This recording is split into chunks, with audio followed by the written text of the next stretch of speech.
querida familia de Villa Bonich, ¿cómo están ustedes? Espero que muy bien.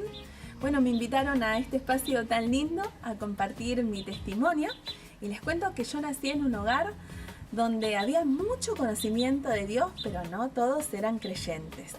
El Evangelio llega a mi familia materna por medio de un misionero. Ellos vivían en un pueblito minero muy pequeñito allá en la provincia de San Juan, límite con La Rioja, y hasta ese lugar llega don Manuel Reyes Delgado llevando el Evangelio. La primera que escucha y acepta es mi abuela, y luego lo hacen algunos de sus 10 hijos. Con el tiempo, ellos y muchos más del pueblo son bautizados y comienzan a hacer reuniones en el patio de mi abuela, que tiene una casa grande con un gran patio. Ahí empezaron a hacer las reuniones y también la escuelita dominical.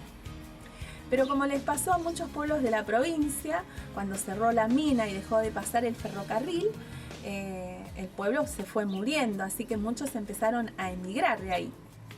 Mis tíos llegan a Buenos Aires y se instalan en el partido de San Martín. Más tarde traen a mi abuela y a mi abuelo y se viene ya la familia completa.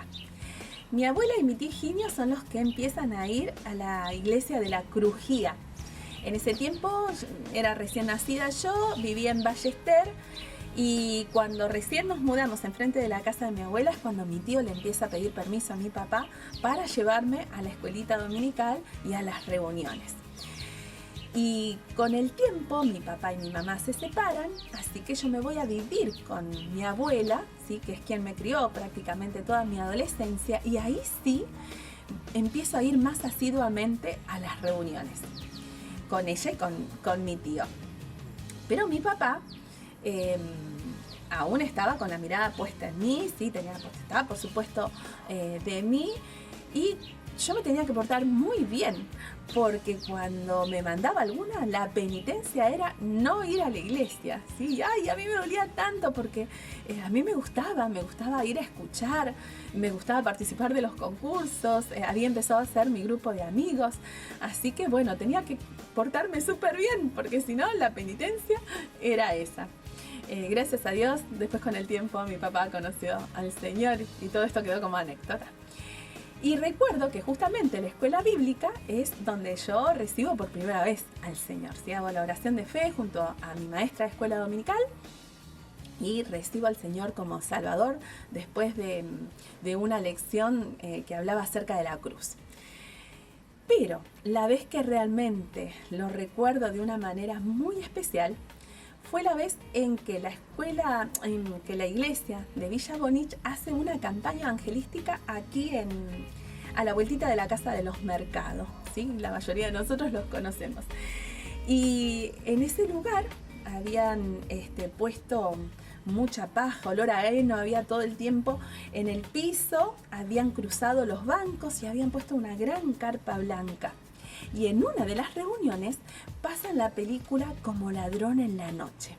Esa película produjo tal impacto sobre mí que después de una predicación tremenda, me acuerdo que volé las 3 cuadras que distaban hasta la casa de mi abuela, alas en los pies tuve, llegué volando, entré a la casa de mi abuela, que estaba llena de tíos, primos, un familión, y me encerré en el único lugar privado de la casa que había, el baño. Así que cerrada la puerta me acuerdo que me arrodillé y le dije al Señor que yo sabía que ya había hecho la oración de fe, ya le había pedido perdón por mis pecados, pero que ahora entendía otras cosas y que no quería quedarme cuando Él viniese por nosotros. Y también lo que me acuerdo patente es haberle dicho que yo quería y necesitaba saber que Él había escrito mi nombre en el libro de la vida. Y yo creo que hasta se lo deletreé al nombre ese día. Pero quería tener la seguridad que yo me iba a ir con Él si Él venía a buscarme. Y gracias a Dios la tengo hasta el día de hoy. Así que imagínense, hermanos, cuánto valoro yo la obra misionera, ¿no? La de estos siervos que van hasta lugares inhóspitos llevando el Evangelio. Yo siento que el Señor me estaba buscando desde allí, desde aquella vez que don Manuel Reyes Delgado llegó a ese pequeñito pueblo de Maralles. Y también doy gracias por esta campaña evangelística también, porque impactó en mi vida y sé que impactó en la vida de muchos otros hermanos de una manera muy especial.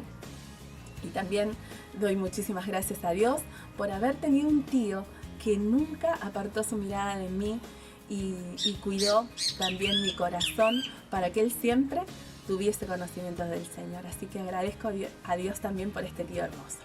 Y por supuesto ahora me toca pedirles algo. Bueno, ¿qué les puedo pedir? Que estén orando por nuestro amado jardincito. Este año ha sido un año muy difícil, pero hermanos, les puedo asegurar que no hemos estado ni un segundo desamparados del Señor. Así que sigamos orando por este ministerio precioso que tiene la iglesia de Villa Bonich, el Jardín Patitos Juguetones. Y bueno, si les queda un tiempito también, que oren por mi mano. Una de las operaciones, perfecto, pero la otra viene un poco complicada con el tema del dolor, pero bueno, esperemos que después de la rehabilitación todo quede 10 puntos. Así que bueno, queridos hermanos, este fue mi testimonio, son los pedidos de oración que les propongo y bueno, nada más despedirlos con un fuerte abrazo a cada uno. Los extraño, los amo en el Señor y deseo que Dios bendiga sus vidas. Nos vemos prontito. Buenas noches, queridos hermanos. Le doy gracias a Dios porque puedo estar compartiendo con ustedes mi testimonio. Tengo que ir varios años atrás, yendo al siglo pasado, en la década del 80. Mi familia estaba compuesta por mi papá, mi hermano David, mi hermana Laura, yo. Vivíamos con mis tíos, mi tío Román y mi tía Reina, con mis primos. Me acuerdo de Francisco, de Carmen, de Milce, Jorge, María Élida, después más adelante vino Miguelito también. En aquella época mi hermano Félix vivía en Paraguay, él venía así de vez en cuando, estudiaba y trabajaba allá, venía y era un encuentro muy emotivo, nos traía regalo a mis hermanos, me acuerdo, y era muy triste la despedida, saber que él tendría que irse de vuelta a Paraguay. Era muy triste y la verdad que en ese tiempo también hubo aquí en San Martín una campaña evangelística muy importante, o por lo menos era la sensación que yo tenía.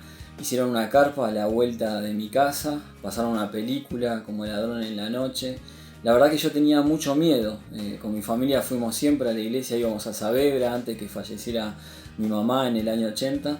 Íbamos a Saavedra, no recuerdo mucho de eso, pero sí sabía que mi mamá era creyente, mi papá era creyente, mi hermano Félix era creyente y yo tenía mucho miedo de quedarme solo. Y esa película fue muy impactante, de saber que Jesús venía a buscar a su iglesia y todos los que no habían creído en Jesús como Salvador se quedaban. Y yo tenía mucho miedo de quedarme solo. Así que una noche, una de las primeras veces que hice la oración, le pedí a Dios que perdonara mis pecados, que no me quería quedar acá, que cuando Él viniera a buscar a la iglesia, que yo quería irme con Él, quería ir al cielo, quería estar con Él, con mi mamá y con todos aquellos que pertenecían a la iglesia de Dios. Después sí, empezamos a ir a la iglesia ahí en Villa Bonich. Me acuerdo de la familia de Graf. La familia de Graf, Lucas de Graf era mi compañero allí en ISEA, a él lo conocí, los vimos muy poquito tiempo allí, ellos después se fueron a Loma Hermosa, así que nosotros seguimos yendo allí a Villa Bonich, donde tuve maestro de escuela dominical, donde pude conocer más al Señor Jesús, no solamente como mi Salvador y no solamente tenerle miedo de quedarme solo, sino de conocerlo como aquel que me acompaña en cada una de las circunstancias de mi vida, poder conocerlo, conocer la seguridad de la salvación, de saber que yo estaba en las manos de Dios y a pesar de que muchas veces había aceptado a Jesús como Salvador, confiar en Jesús, que Él era el que iba a estar conmigo en cada momento de mi vida. Después sí, mi papá se juntó con Dionisia, vinieron mis hermanos, me acuerdo Juan Antonio fue el primero en el 86, el Mundial 86 vino Juan Antonio, después vino Miriam, vino Aldo, vino Daniela. La verdad que a mis 18 años fue una etapa de mi vida triste, me aparté de las cosas del Señor y la verdad que hice mal, Aunque hubo varios hermanos que vinieron a mi casa a visitarme, a hacerme recapacitar de que tenía que volver, con el tiempo pude entender que mi vida no tenía sentido sin Dios, que estar lejos de Él no valía la pena, y volví a los caminos del Señor. Pude congregarme nuevamente en Villa Bonis y doy gracias a Dios porque desde ese momento no me aparté más y pude construir mi vida en Villa Bonis, pude constituir mi vida y volver a los caminos del Señor y poder buscar. Mi oración era que Dios pudiera cumplir su propósito en mi vida. Si tengo que pedirte algo para que ores por mí, es para que pueda cumplir el propósito de Dios en mi vida, para que pueda ser un buen esposo para Silvia, para que pueda ser un buen padre para Candela, para Bianca, y pueda ser de bendición para sus vidas. Yo sé que Dios tiene el control de todas las cosas, que Él quiere lo mejor para cada uno de nosotros, y en esta oportunidad quisiera que ores por estos motivos que te dejo. En esta pandemia estuvimos pasando por diferentes dificultades, cada una de las familias, sabemos, estuvimos orando por los unos por los otros, sabemos que muchos están pasando mal, muchos recuperados, pero también algunas partidas que nos entristece, pero bueno, quería poner este motivo de oración para que oren por mí. Gracias y que el Señor nos bendiga.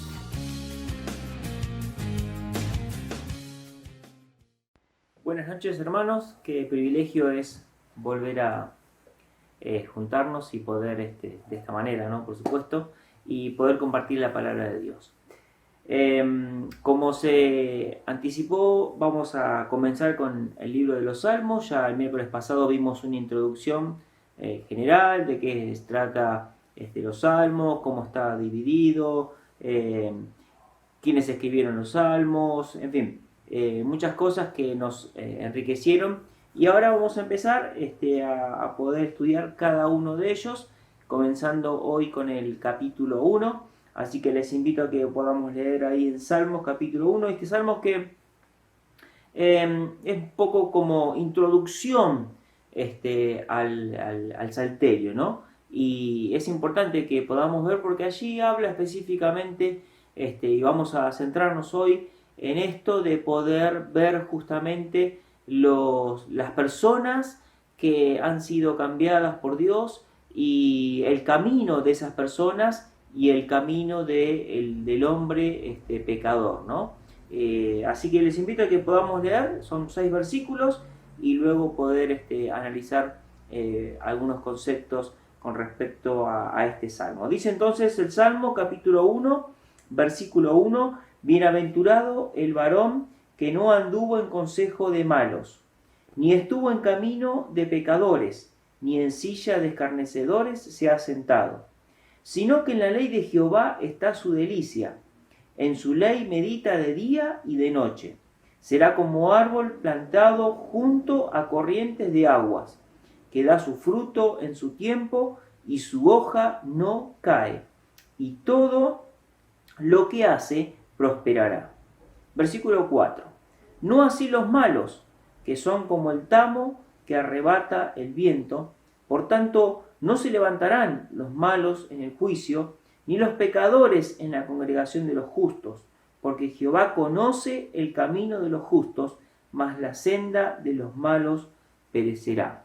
Esto es lo que allí habla este capítulo 1 con respecto a estas dos grandes divisiones que vamos a ver brevemente en este tiempo que tenemos. El camino de los justos y el camino de los malos. El camino del justo, el camino del malo. Y vamos a ver ahí un poquito entonces, dentro de esto, vamos a subdividirlo para que en esta noche podamos llevarnos, cada uno de nosotros podamos reflexionar y podamos pensar en que somos hijos de Dios y que realmente Dios nos apartó y nosotros somos llamados justos. En la justicia de Dios, nosotros siendo pecadores, Él nos tomó y desde el día que recibimos a Cristo Jesús como Salvador, somos considerados justos. Por lo tanto, este pasaje nos tiene que llevar a pensar justamente lo que es el camino de los que somos hijos de Dios y el camino de las personas que desobedecen y que no andan conforme al camino de Dios. Así que por un lado vamos a ver el camino del justo en estas dos divisiones, el camino del justo, el camino del impío. Pero dentro del camino del justo vamos a ver lo que el justo no hace, lo que el justo hace y las bendiciones que tiene el justo. Así que les invito a que allí podamos ver rápidamente. El Salmo comienza con una bienaventuranza. Dice, bienaventurado el varón. Y esta expresión, bienaventurado, hay un comentarista que dice, supremamente feliz o pleno. La bienaventuranza habla de una felicidad extrema, de una felicidad que supera todo lo que yo me puedo imaginar. Y comienza el Salmo de esta manera, es decir, es como una doble felicidad, ¿no? Es como una doble satisfacción. Y dice que justamente esto es lo que le depara a ese varón. Dice que no anduvo en consejo de malos, ni estuvo en camino de pecadores, ni en silla de escarnecedores se ha sentado. Por lo tanto, hay una bienaventuranza, hay una dicha para el hombre que anda conforme a la voluntad de Dios. Ahora, fíjense en esta expresión, y ahí menciona tres cosas, ¿no? Dice que no anduvo en consejo de malos, no estuvo en camino de pecadores y ni en silla de escarnecedores se ha sentado. Por lo tanto, dentro de el camino del justo, vamos a ver lo que el justo no hace, en primer lugar. Lo que el justo no hace. Y en primer lugar, lo que no hace es, dice, no anduvo en consejo de malos. El malo da consejo. Y ese consejo seguramente me va a hacer desviar la mirada de Dios. Y acá la expresión es esta, ¿no? Es doblemente feliz, es supremamente completo y satisfecho aquella persona que no anduvo, dice, en consejo de malos. Eso es lo primero que hace el justo, no andar en consejo de malos. Ahora, antes de poder entrar bien en detalle de esto, fíjense que hay tres cosas que acá se mencionan, ¿no? Andar en consejo de malos, estar en camino de pecadores y dice sentarse, es decir, quedarse, pertenecer. Y esto nos lleva justamente a reflexionar en estas tres cosas, ¿no? Que uno puede analizar. Pensar, comportarse y permanecer. Estas tres cosas que nos está dando acá el Salmo el versículo 1, de las cosas que el justo no hace, es justamente eso, nos lleva a reflexionar. Cuando nos dice, no anduvo en consejo de malo, está diciendo, no piensa según el malo. Cuando nos dice que no estuvo en camino de pecadores, dice que no se comporta, no se maneja igual, porque vamos a ver a qué se refiere este camino. Y en tercer lugar, cuando dice que no se ha sentado en silla de escarnecedores, nos habla de una pertenencia. Por lo tanto, nosotros como hijos de Dios, hay tres cosas que tenemos que tener bien claras para que podamos asirnos, podamos tomar para nosotros esta bienaventuranza. En primer lugar, no pensar, no comportarnos y no pertenecer a este grupo de personas que está diciendo acá el Salmo 1, versículo 1. No anduvo en consejo de malos. Esto es lo primero que dice que el justo no hace. Es decir, no piensa según ese consejo, no piensa según ese deseo de accionar del mal. En segundo lugar, dice que no estuvo en camino de pecadores. El camino se refiere a esa forma de vida, a ese transitar diario. Y una de las cosas que nosotros no tenemos que hacer como hijos de Dios, justamente, no caminar, no andar, no comportarnos como los pecadores. Y es una bienaventuranza, es una dicha, es una doble felicidad para el Hijo de Dios que no piensa, que no se comporta y que no pertenece a este grupo de personas. Ahora, es importante analizar esto, ¿no? Como el incremento de esa característica del pecador va aumentando. El malo piensa, el pecador dice que vive, acciona, y el escarnecedor es aquel que te hace pertenecer a un grupo, ahora vamos a verlo bien en detalle, que lleva justamente a cuestionar y se pone en la vereda del frente. Y eso es lo que hace en perjuicio de la santidad, en perjuicio de lo que Dios desea y de lo que Dios planea y de lo que Dios establece como norma de vida. Y entonces menciona estas tres cosas, ¿no? No anduvo en camino de malos, no anduvo en consejo de malos, no estuvo en camino de pecadores y no se ha sentado en silla de escarnecedores. El escarnecedor, a esto es lo que se refiere acá, son esas personas que critican la obra de Dios, que critican el accionar cristiano. Y esto ha pasado siempre. Y allí es donde nosotros tenemos que tener cuidado, porque muchas veces, sin hasta a veces darnos cuenta, criticamos más de lo que deberíamos criticar. Una cosa es cuando uno da una crítica constructiva, ¿no? Una crítica en cuanto a que puede mejorarse algo. Pero otra cosa es, como dice acá, sentarse en esas sillas, pertenecer a ese grupo y entonces desde afuera criticar lo que es la obra de Dios. Y tenemos que tener mucho cuidado con esto, porque esto suele pasar y puede pasar en las iglesias, ¿no? Nosotros tenemos que entender que Dios ha establecido ancianos en las congregaciones y ellos son los que van a tener que dar cuenta delante de Dios. Y nuestra responsabilidad es ayudarlos, es comprometernos y no criticar, no quejarnos, porque esto hace mal a la obra. Ahora, por supuesto, cuando hay cosas que están fuera de lo que es la doctrina cristiana y de lo que es lo que tenemos nosotros como base en cuanto a la Biblia, sí, por supuesto, ahí uno tiene que accionar, ¿no? Pero lo que habla acá este salmo es esa persona, justamente, el sentarse, hasta da esa imagen, ¿no? Sentarse y criticar, es fácil. Y eso es lo que el justo no tiene que hacer, ¿eh? Entonces, que nos quede claro lo que primero no tenemos que hacer. No tenemos que pensar como el malo, no tenemos que comportarnos como los pecadores y no tenemos que pertenecer al grupo de los escarnecedores o los que critican. Bien, el tiempo se va rápidamente, ¿no?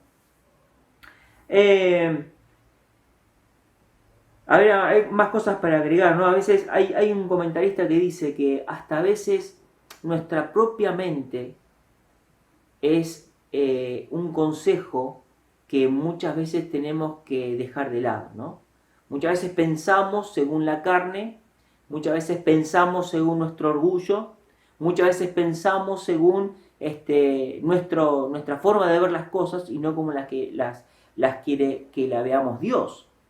Y eso tenemos que discernir y tenemos que ser sabios, como justos, como hombres y mujeres que hemos aceptado a Jesús como Salvador y donde Dios nos sacó de un lugar y ahora estamos en otro disfrutando de esta justicia, de poder ser visto como Dios como justo. Cuando la Biblia dice que no hay justo ni aun uno, todos se apartaron, todos hemos pecado, Dios nos tomó y nos hizo justos. Ahora nosotros como justos no tenemos que hacer estas cosas y es hay una bienaventuranza, hay una dicha, hay una felicidad para el hombre y la mujer que no piensa, que no se comporta y que no pertenece a este grupo de personas que nos quieren hacer distraer de los caminos de Dios. ¿Qué es lo que hace el justo? Dice el versículo 2. Sino que en la ley de Jehová está su delicia. Así que estamos en el camino del justo. Vimos lo que el justo no hace.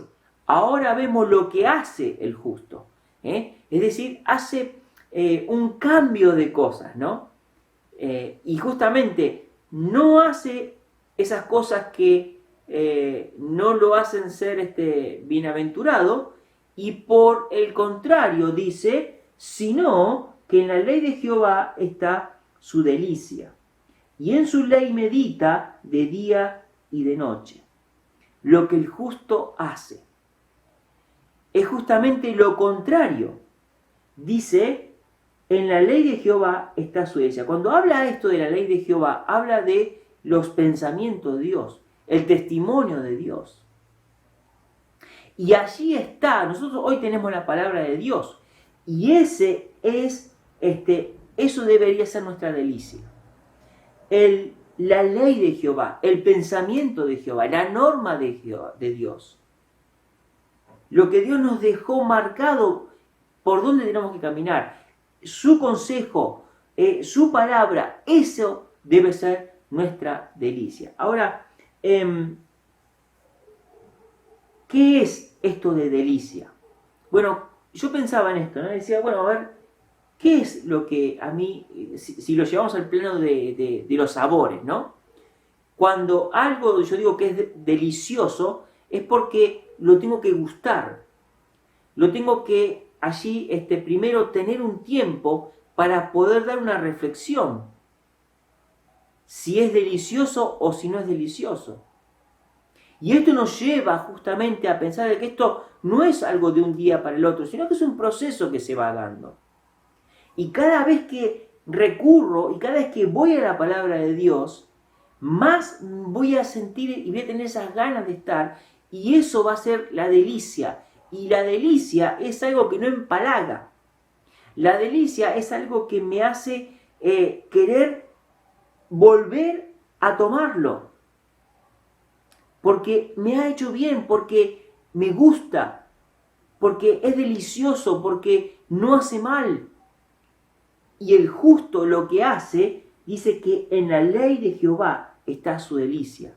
En lo que Dios establece, en lo que Dios nos da como instructivo, allí debería estar nuestra delicia. Y pensamos entonces, ¿no? ¿Qué es lo que nos hace feliz? ¿Qué es lo que nos emociona? Y esto es lo que nosotros tenemos que pensar. La delicia, lo que nos emociona, lo que nos apasiona. ¿Dónde está eso? ¿Dónde lo encontramos? En Dios. Nuestra vida va a ser justamente desdichada, no vamos a encontrar felicidad si no vamos a los pies de Cristo y no buscamos en Él para poder estar deleitándonos. Hay salmos que hablan de esto, ¿no? Más adelante lo vamos a ver.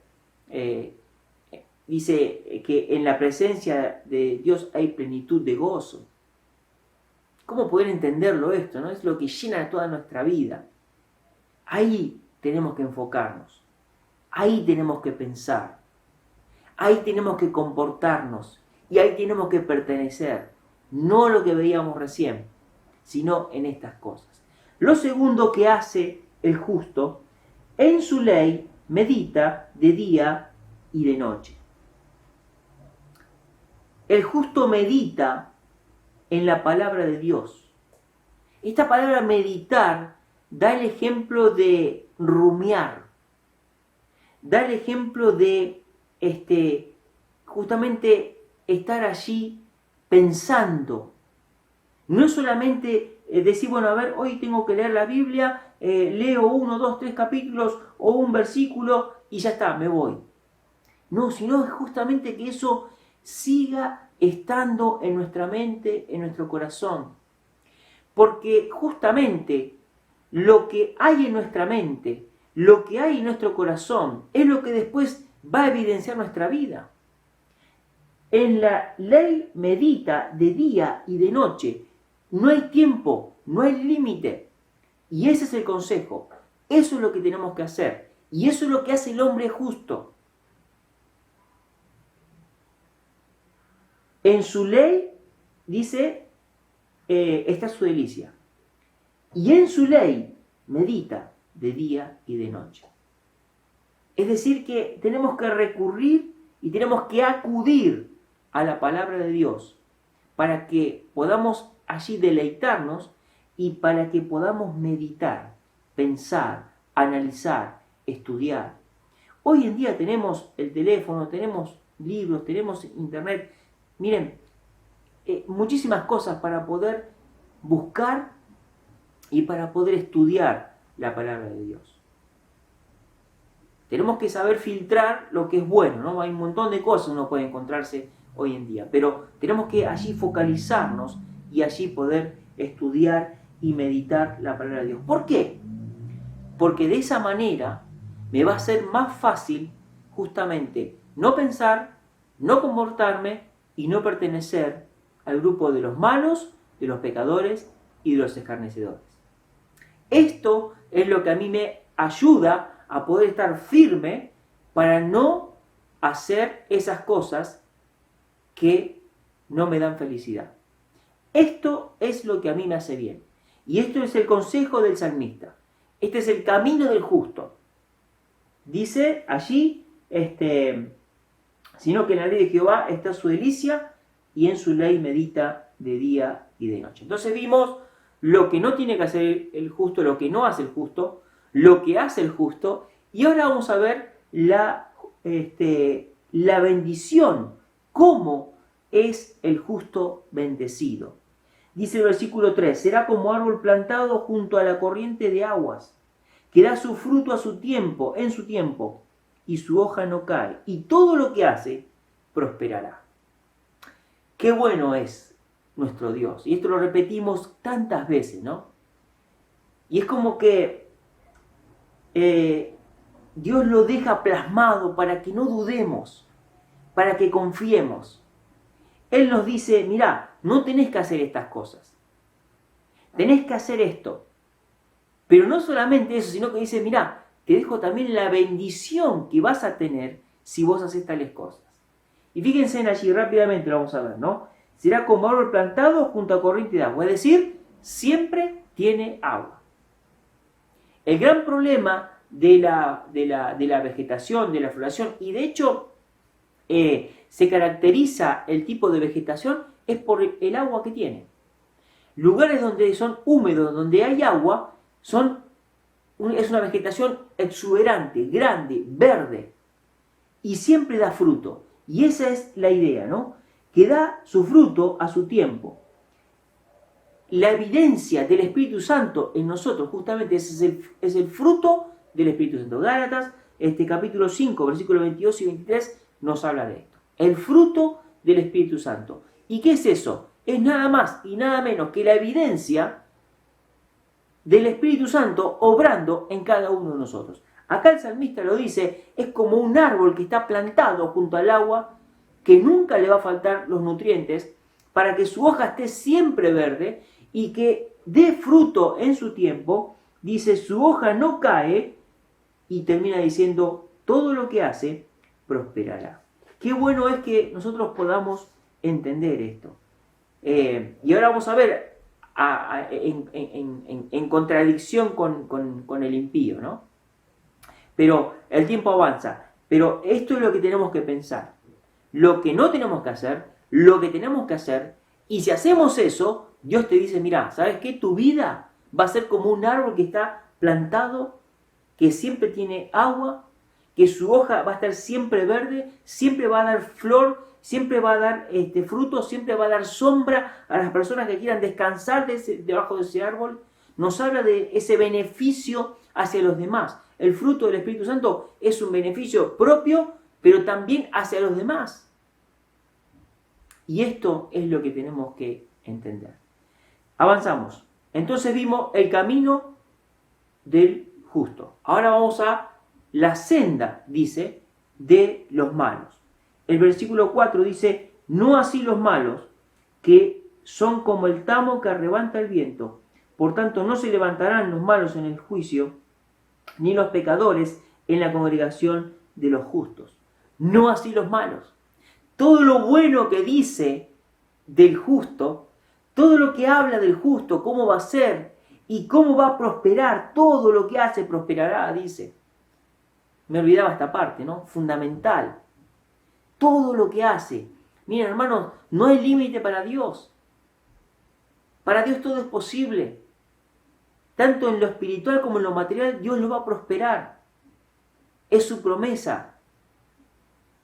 Tomémosla para nosotros y que sea una realidad en nuestras vidas. No así los malos. No así los malos. Dice que los malos, dice, es como el tamo. ¿Saben? El tamo era lo más fácil de sacar. Cuando estaba el trigo y tenían que sacar justamente el grano de trigo, dice que simplemente con sacudirlo, el tamo se salía. Así es de fácil. Así es de fácil sacar aquello que, como Dios saca al impío, al pecador. No así los malos, que son, dice, como el tamo que arrebata el viento. No se levantarán los malos en el juicio. No van a tener autoridad. ¿Por qué? Porque cuando llegue el juicio, justamente Dios ya tiene una sentencia preparada, distinta totalmente a la de nosotros. Se pasa el tiempo. Quiero terminar con el versículo 6. Porque Jehová conoce el camino de los justos, mas la senda de los malos, allí dice que va a perecer. El camino de los justos y la senda de los malos.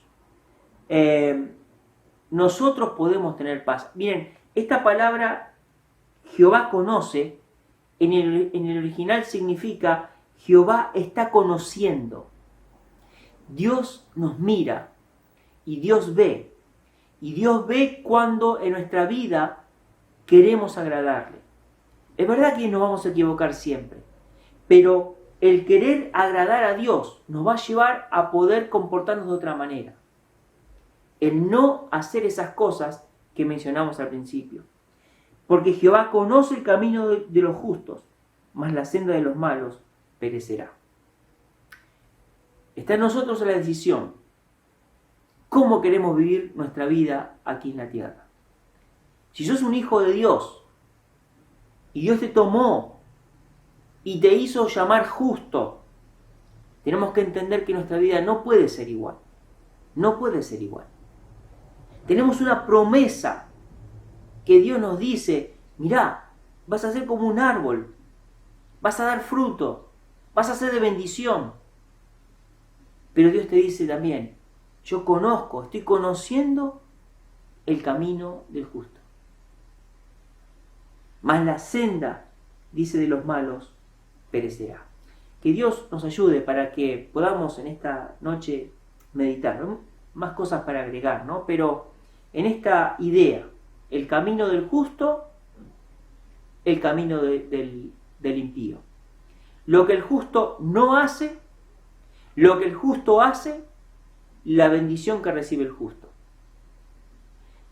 El camino del impío, la senda del impío, no lleva a nada. Es tan fácil que va a desaparecer tan fácil como da el ejemplo del tamo, ¿no? El viento lo lleva y perece. No sirve para nada. Está seco, no tiene vida. La promesa nuestra es que vamos a estar allí plantados junto a esa agua que nos da Dios para vida eterna. Que Dios nos bendiga en esta noche y que podamos seguir meditando en esto que es tan importante para cada uno de nosotros. Buenas noches, que Dios les bendiga.